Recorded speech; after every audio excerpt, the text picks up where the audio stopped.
വേനൽ ചൂട് കനക്കുന്നു. പ്രധാന ജലസംഭരണിയായ പെരിയാർ നദി വരണ്ടുണങ്ങി.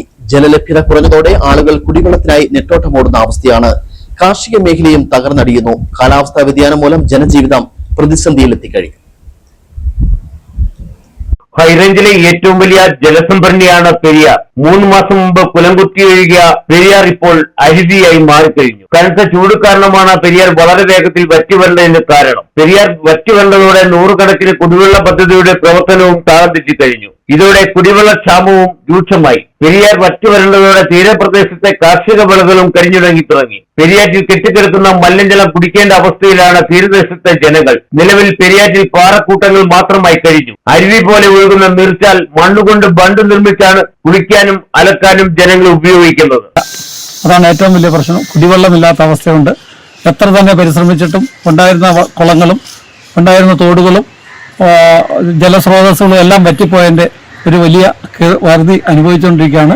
വില കൊടുത്ത് വെള്ളം വാങ്ങേണ്ട സ്ഥിതിയിലാണിപ്പോൾ സാധാരണക്കാരായ ആളുകൾ. 900 രൂപ മുതൽ 1500 രൂപ വരെ കൊടുത്ത് വെള്ളം വാങ്ങുന്ന സ്ഥിതിയിലേക്ക് ആളുകൾ എത്തിയിരിക്കുന്നു. ഉയർന്ന പ്രദേശങ്ങളിൽ താമസിക്കുന്നവർക്ക് ഒരു തുള്ളി വെള്ളം പോലുമില്ല. പുസ്തകമായ ചൂടിനെ അതിജീവിക്കാൻ ഒരു പ്രതിവിധികളുമില്ലാത്ത സാഹചര്യത്തിലാണ്.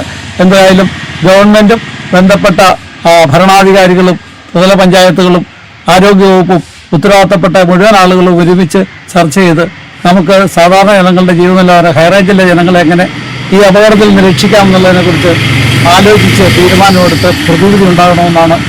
കാലാവസ്ഥാ വ്യതിയാനം കാരണമാണ് സാധാരണ വറ്റുന്നതിന് മാസങ്ങൾക്ക് മുമ്പ് തന്നെ പെരിയാർ വറ്റി വരേണ്ടത്. സാധാരണ വരൾച്ചക്കാലത്ത് പെരിയാറ്റിലെ കൈകളിൽ വെള്ളം ഉണ്ടാകുമായിരുന്നു. 2 പ്രളയങ്ങൾ ഉണ്ടായതോടെ കയങ്ങൾ ഭൂരിഭാഗവും അപ്രത്യക്ഷമായി. സാധാരണ ഏപ്രിൽ മെയ് മാസത്തിൽ ഉണ്ടാകുന്ന വരൾച്ച ഫെബ്രുവരി മാസം തന്നെ വന്നു. ഇതിപ്പോൾ ഏപ്രിൽ ആയപ്പോൾ മൂർധന്യാവസ്ഥയിലെത്തി. ഇനിയും മൺസൂൺ വരാൻ കുറഞ്ഞത് 1.5 മാസമെങ്കിലും എടുക്കും. നിലവിൽ ജനങ്ങൾ കുടിവെള്ളം വിലയ്ക്ക് വാങ്ങുന്ന അവസ്ഥയിൽ എത്തിയിരിക്കുകയാണ്. പെരിയാറ്റിലെ നീരൊഴുക്ക് കുറഞ്ഞതോടെ വാട്ടർ അതോറിറ്റിയുടെ കുടിവെള്ള പദ്ധതികളും താളം തെറ്റുകയാണ്. വരും ദിവസങ്ങളിൽ വാട്ടർ അതോറിറ്റിയുടെ കുടിവെള്ളവും മുടങ്ങും. ഹൈറേഞ്ച് കൊടും വരൾച്ചയിലേക്ക് നീങ്ങുന്ന അവസ്ഥയിൽ എത്തിയിരിക്കുകയാണ്. Idukki vision news, Upputhara.